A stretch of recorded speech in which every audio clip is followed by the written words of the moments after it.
안녕하십니까. 밸런스 은퇴TV 김진영입니다. 저희가 지난번에 은퇴 자금을 가지고 몇 년이나 버틸 수 있을까 이런 이야기를 했지요. 저희가 지금 은퇴 설계라는 걸 본격적으로 지금 시작하고 있는데 이 은퇴 설계 부분은 좀 내용이 많아요. 그래서 한 3편에 나누어서 이걸 봐야 되는데, 첫 번째는 뭐냐 하면은 내 은퇴 자금, 내 자산이죠. 내 돈이 지금 어떻게 굴러가고 있는지, 그리고 그 중에서 은퇴 자산이라는 것을 어떻게 선택해서 결정해야 될 것인지, 이걸 구체적으로 진행하는 겁니다. 그래서 점검한 결과를 한번 봐야지 되는 겁니다. 그게 첫 번째 단계고, 두 번째 단계는 뭐냐면, 그렇다면 그런 것을 가지고 어떻게 굴려서 좀 더 길게, 그리고 좀 더 풍부하게 이 은퇴 자금을 쓸 수 있는지, 어떻게 하는 것이 효율적으로 이걸 굴리는 건지, 이런 부분에 대해서 두 번째 편에서 말씀드리도록 하겠습니다. 그리고 세 번째 편은 뭐냐 하면 실제로 이걸 받아보는 건데, 이걸 받아보기 위해서 그러면 혼자 할 수도 있지만 이게 시스템도 필요하고 하다 보니까 어떤 금융기관을 가서 어떤 식으로 받아야 되는지, 이런 것들을 구체적으로 실천하는 방법에 대해서 좀 비교해서 말씀드리도록 하겠습니다.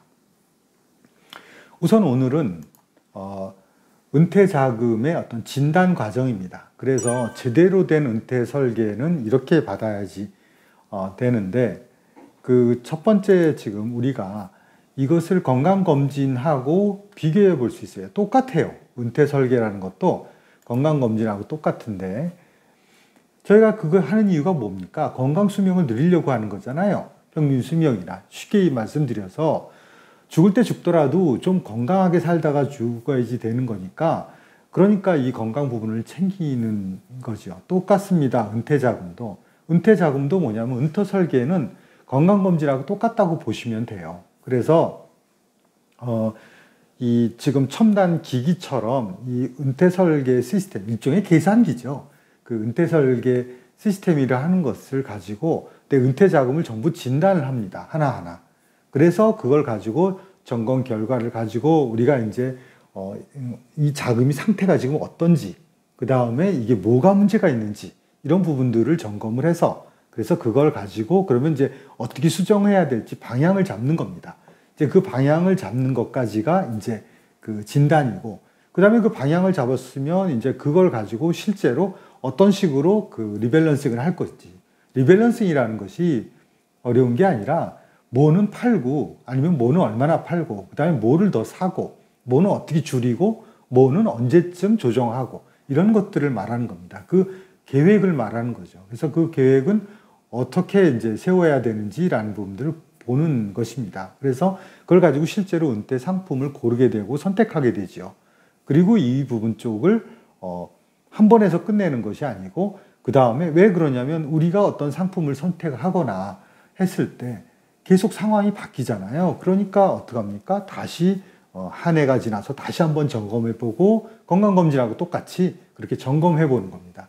이 두 개, 그러니까 건강검진과, 그러니까 건강과 돈 문제, 이 둘이 계속 반복적으로 이렇게 순환하게 해서 점검을 하고 고치고, 그 다음에 또 점검을 하고 고치고, 이런 식으로 해서 가는 겁니다.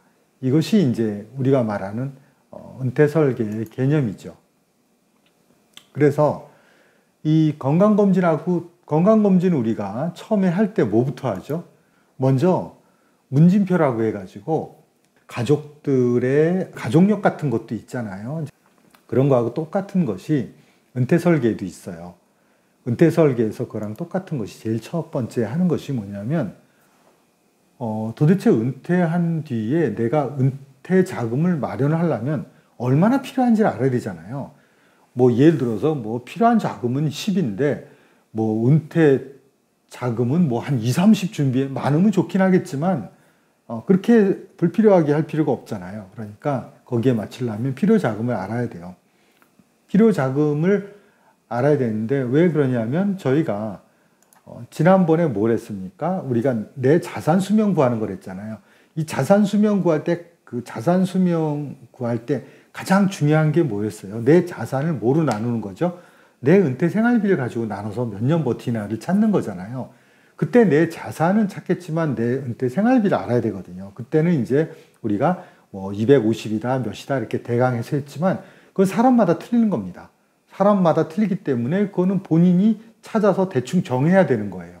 그래서 그런 부분들이 있어야지 지금 얼마나 이제 버틸까도 찾을 수 있는 거예요. 그래서 그 필요 자금이라고 하는 것들이 이제 그 은퇴 생활비라든가 목돈 계획, 뭐 증여 계획 이런 부분들이 있어야 돼요.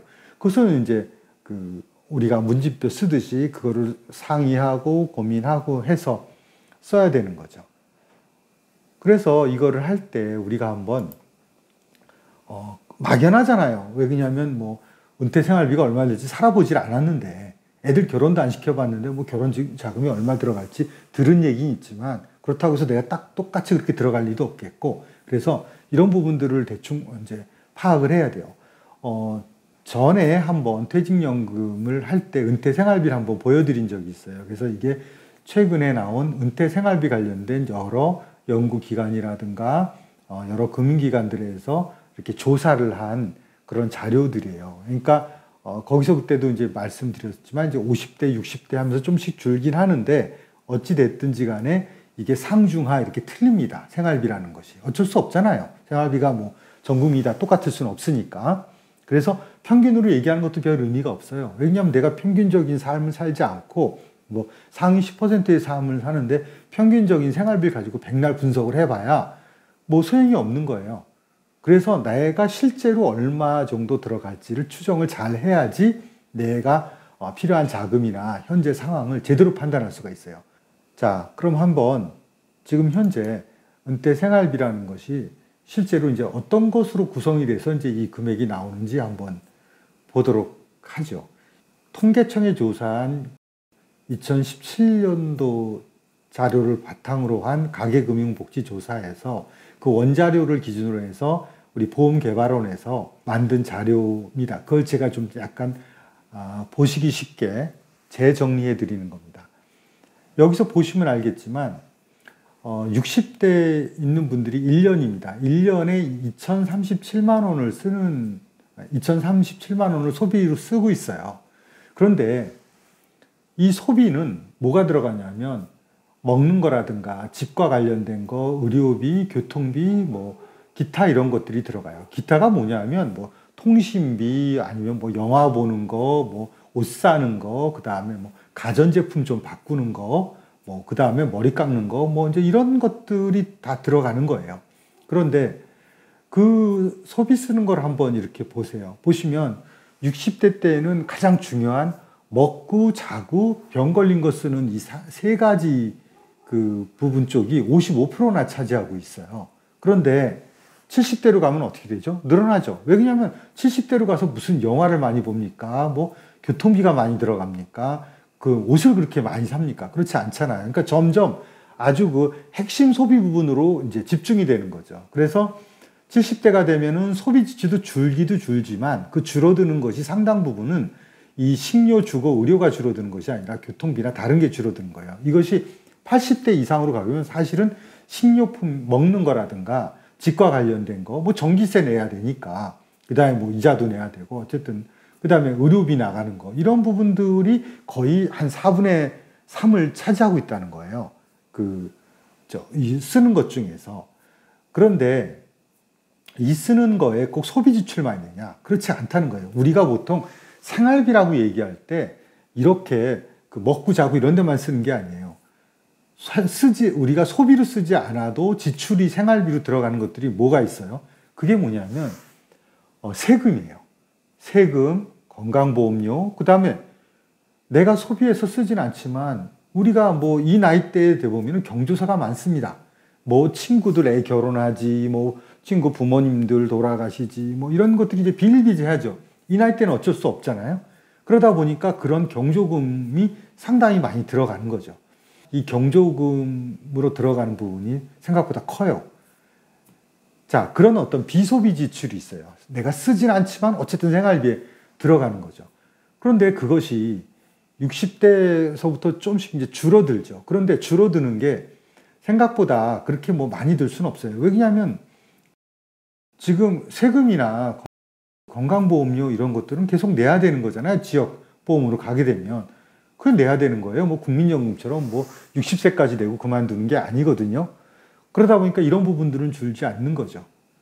나이가 들어도. 그래서 이런 부분들이 이제 향후 문제가 되는데, 이제 더 큰 문제는 생각을 해 보실 게, 이게 2017년 기준이거든요. 2017년 기준인데 지금 2020년이지 않습니까? 뭐가 달라졌죠? 다른 거는 뭐 그렇다고 쳐요.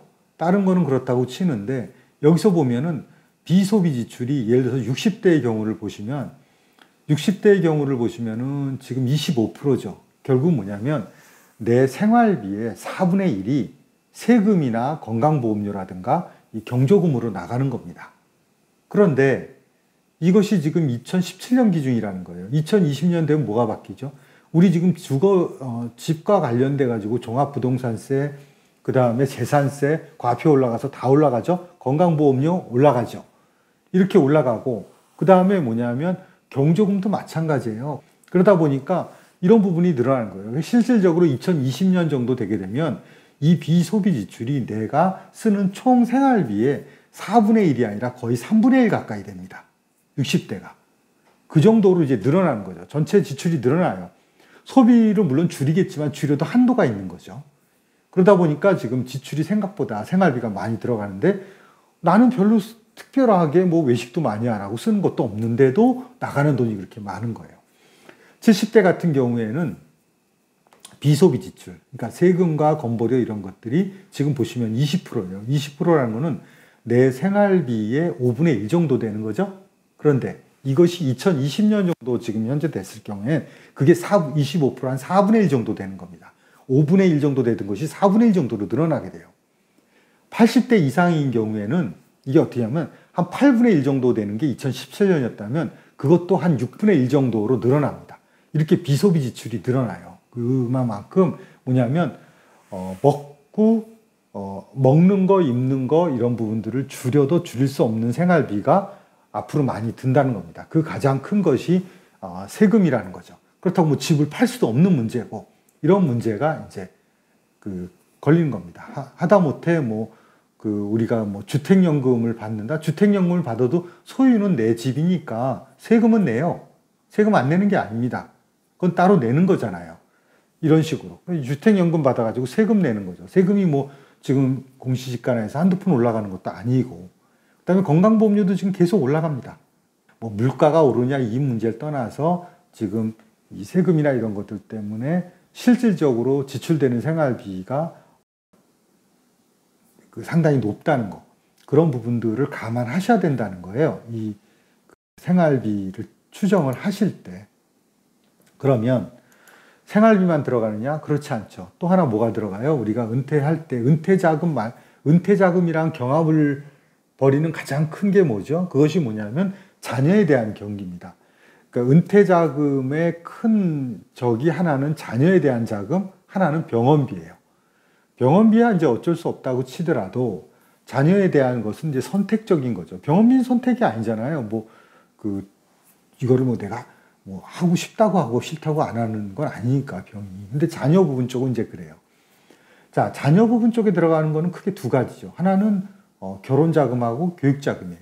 이것이 지금 2017년 기준으로 보험개발에서 조사를 했을 때, 그때 이제 예상되는 1인당 결혼자금으로 자녀들한테 얼마나 들어갈 것인가 하는 거예요.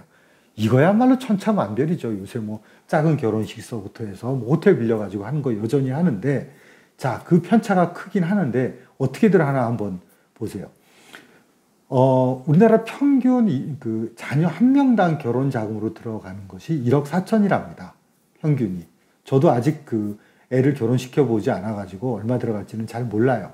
그런데 하여튼 1인당 1억 4천인데 이게 2억 이상 들어가는 사람이 14% 정도 되는 거예요.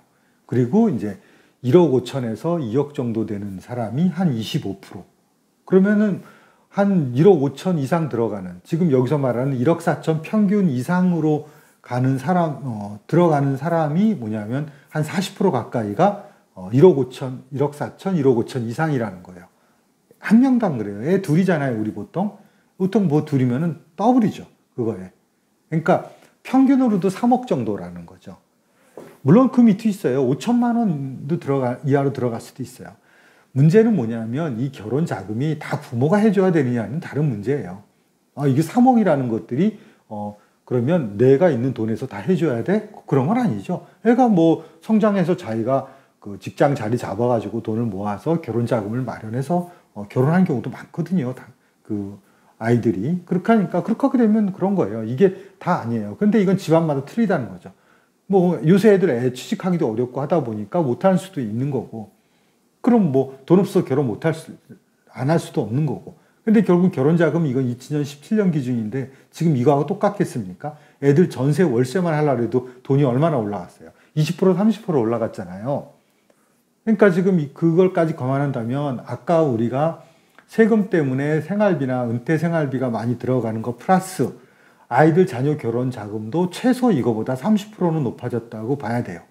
지금 전세를 조그만 걸 사주는 하더라도 그 정도로 지금 비용이 더 들어가는 거죠. 인당 교육자금 부분도 평균 한 자녀 한 명당 7천만 원 정도 더 들어가요. 왜냐하면 요새 아이들이 그 졸업해서 취직이 안 되니까 대학원을 간다, 뭘 한다 하는 그런 부분들이 많으니까. 하지만 뭐 이 부분 쪽이야 그나마 상대적으로 작으니까 그래도 좀 이제 낫지만 어쨌든 이 둘을 합쳐보면 1인당 결혼 자금하고 교육주하고 평균 해서 한 2억 가까이 든다는 거고 한 명당 그렇다는 거예요. 그리고 한 명당 그렇기 때문에 한 명당 한 2억 가까이 들어가는데 우리가 지금 어떻게 봐야 된다는 거예요?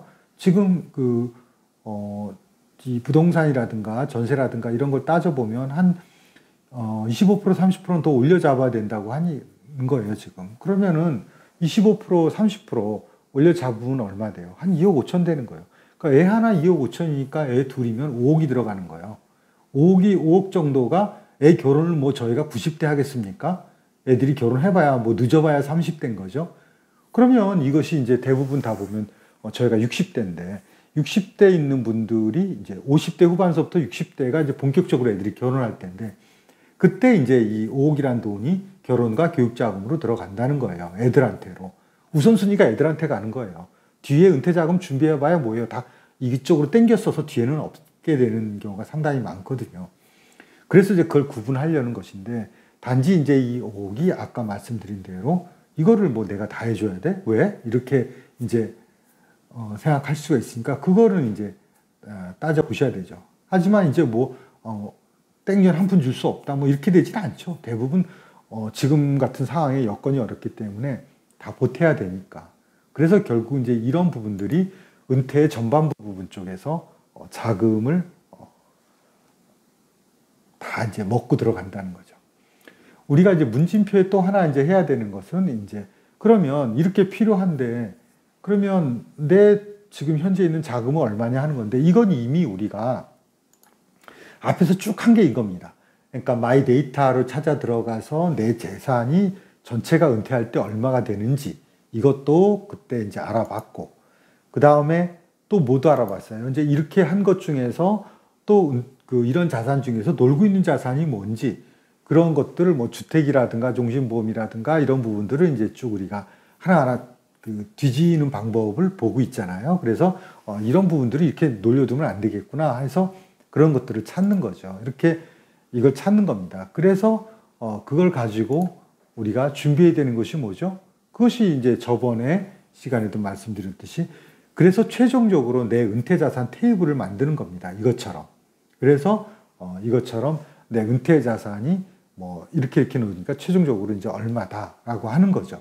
내 은퇴자산은 그래서 이렇게 해서 최대로 끌어보니까 이 정도는 내가 이제 나의 은퇴할 때 생활비로 쓸 수 있는 거로 정해놔야 되겠다라고 생각을 하는 거죠. 그러면 앞뒤를 한번 이제 보시면 그럼 필요 자금이 이만큼 있는데 내가 준비된 자금이 이제 이만큼 있다라는 거죠. 그 다음에 우리가 이제 자 이것이 우리가 좀 이제 찾아봤으면 그 다음에 하실 때가 이제 그럼 이제 실제로 이런 내가 대답할 문진표를 만든 다음에 실제로 검사를 하는 겁니다. 그래서 우리가 이런 데이터들을 가지고 이 계산기죠 일종의 그래서 시스템에 넣어서 진단을 해보는 거예요. 그러면 이제 거기에는 내 은퇴 자금의 과부족이라든가 그다음에 어떤 지출과 수입의 불일치라든가 어떤 투자 위험이라든가 뭐 노는 자산 이런 부분들을 파악을 하는 것까지가 이제 진단입니다. 그것이 이제 제가 이제 옛날에 이런 부분, 이런 은퇴 설계 시스템을 이제 삼성증권에서도 이제 이 사업을 하면서 처음 만들었었고, 신한은행에서도 이제 이걸 만들었었고, 또 그 삼성생명에도 이제 있어요. 그래서 보험사의 은퇴설 그 시스템이라든가 증권사의 시스템이나 은행 시스템은 다 손을 대봤습니다. 그럼 이제 거기서 우리가